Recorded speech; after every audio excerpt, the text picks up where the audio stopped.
Hello guys, and we are here today with another very awesome video. We are here today with some Exodia. Yes, this is Exodia FTK, and I want to bring this deck up because a lot of people are complaining about Magical Explosion FTK Life Equalizer, and this deck might be playable if Konami hits the correct cards. If Konami hits Life Equalizer and Magical Explosion, if those cards get hit, if they get banned like they should be banned, then if you're the type of player that likes to play FTK decks, that like to play this deck I feel is actually more fair, because this deck, it can brick. You guys will see plenty of duels where I'm facing myself both playing this deck, and I'm still able to get off the FTK turn 1, but this deck I feel, it wasn't every single duel. It wasn't just 9 duels in a row.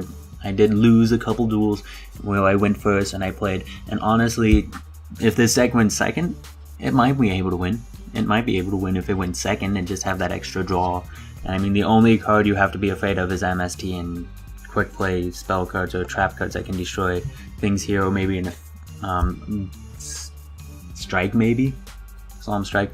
But honestly though, I'm really afraid that Chicken Game's gonna get hit, because this is a good card. If it goes down to 1, you just lost a total of 1, 2, 3, 4, 5 cards from this deck, which might not be the worst thing in the world, because then you could put in Bamboo Swords, but that is, again, it's just another 2 for 2 type combo, while these are all just 1 for 1.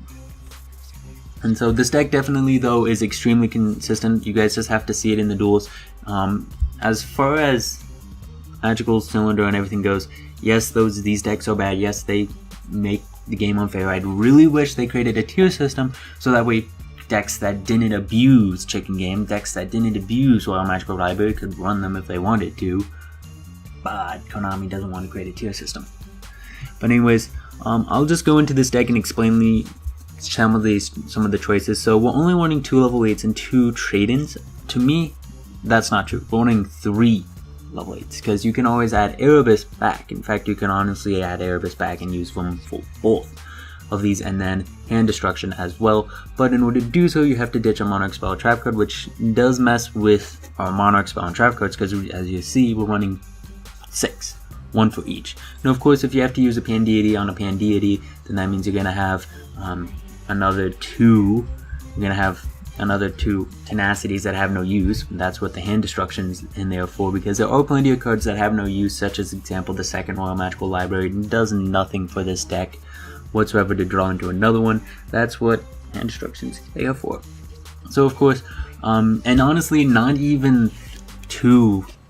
We don't even honestly have 2 level 8s or 3 level 8s. We honestly have 4 or 5, depending on how you look at it, because if you draw into any of these 1, 2, 3, 4, 5 cards, you can get, and you have trade, and then you can get to a level 8 and really work, and you can use it play. So I feel 2 really works well, because when I was running more of these guys, it just didn't feel right. And honestly, you don't really use Tenacity to search unless you have 2 Tenacities and Pan Deity, and then you might, but again, that results in you having an extra Pan Deity and 1 less Tenacity to use. So, and 2 Royal Magical Libraries, because of course having an extra 1 does nothing for you. You cannot Pendulum Summon it. There's no way to get it out on the field, so it just doesn't really help you to have 2 or to have 3, but you want to see it, because if you see this card, you win. Like, pretty much that's it. You tend to be able to draw into, there's just enough 1-of cards in this deck where you just activate 1 card and you can get another card that draws you a card,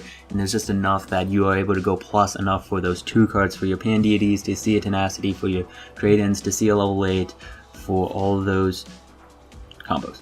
And then of course, that is it for the monsters. The rest we have are just 2-of, so for you have the Pan Deity and the Tenacities, the trade-in these, and then the rest is 1-of, so we're running 1 day apiece. It does get your opponent an extra card, but hey, it's just another 1 for 1, and most of the cards your opponent has in their deck won't be able to stop you, unless they have Effect Veiler or something like Yu-Gi-Oh! Sagi, Ghost Ogre.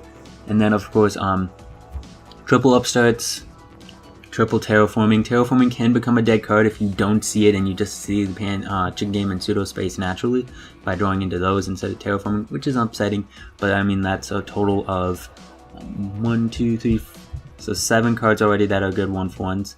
This is a good one, but it doesn't set us up to draw another card. It just gets us a Blue-Eyes Toon Dragon, which unless you have a trade in, it doesn't do anything for you.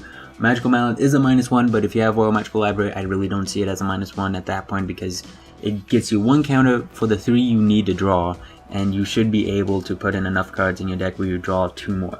So 2 more spell cards, that is, that you can activate. So I don't consider this a 1-for-1 necessarily, but it can be. Anyway, so that's 7 1-for-1s, and then we have another 3, so that's 10, 11, and then of course you have 3 of these, so that's 14, and then 17 1-for-1. And sometimes you see these cards. You just keep on going and going and going through your deck. Just keep on getting lucky. You draw into 3 or 2 of your Exodia pieces, you get your Blue Eyes, and then you're just using 1 card that gets you an upstart, Into the Void, Chicken Game, Pseudo Space, Terraforming, Chicken. And then of course we also have Pot of Duality, so that also makes 18 if I'm counting correctly. So 1, 2, 3, 4, 5, 6, 7, 8, 9, 10, 11, 17. No, 17. I'm bad at counting. So there's just enough one for these that you should be able to see Royal Magical Library. If you don't see it quick enough though, you will clock. Because if you see it too late, you don't have enough spell cards to where you can get the counters on it, you're not going to get him to replace himself, and then you're not going to be able to continue to draw and go plus off of him. If you use up all your upstarts and all your Into the Voids and all your Chicken Games and Pseudo Spaces before that, all you have left are your Pan-Deities and your trade-ins, and you might have a trade-in and a Pan-Deity, but not a Blue Eyes and not these guys. And of course that's where Magical Mallet comes in, because sometimes you take the -1, but it gets you a Royal Magical Library, your last Terraforming, and then an Into a Void, and it's like, alright, sweet, I just got 4 counters on this card already, because 1, 2, and then you activate it, draw a card, and then you activate it Into a Void or an Upstart, and then that gets you 3, and then you get to draw another card, and then you have another 3 cards, and hopefully another counter. And on 1 counter on him, so you, out of those 3 cards, you'd have to have 2 that can get him counters. So this deck definitely is really consistent. All you guys can do is just play this deck.